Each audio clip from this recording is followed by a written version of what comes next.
Unveiling the Beauty, Understanding, Vision of Loveliness. Hello, everyone. Welcome back to our channel, where we dive into the fascinating world of English language learning. Today, we're exploring a particularly beautiful phrase, Vision of Loveliness. This expression might sound poetic and slightly mysterious, but by the end of this video, you'll understand not just its meaning, but also how and when to use it. So, let's embark on this linguistic journey together.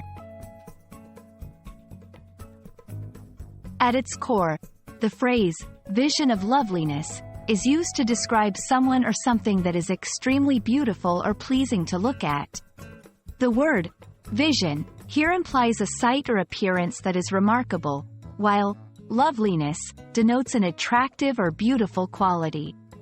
Together, they emphasize a level of beauty that is almost dreamlike or perfect. This expression often carries a tone of admiration and is used to express a deep appreciation for the beauty observed. Understanding when to use this phrase is key to employing it effectively.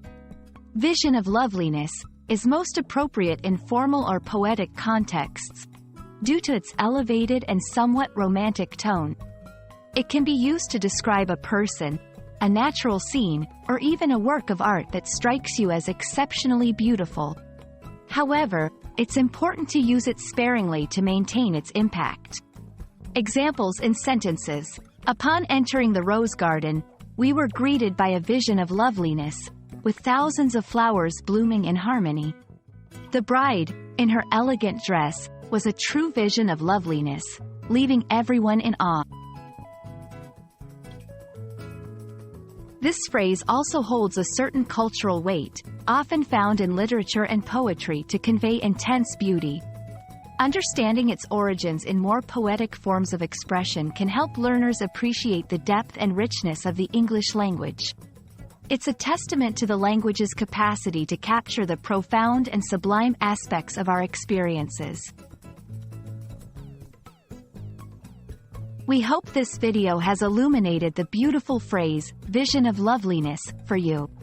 English is a language rich with expressions that can capture the most intricate and profound human experiences, and this phrase is a perfect example.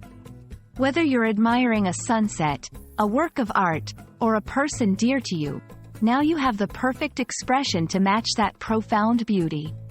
Thank you for joining us today, and we look forward to exploring more fascinating aspects of the English language with you. Until next time, keep learning and keep marveling at the beauty around you.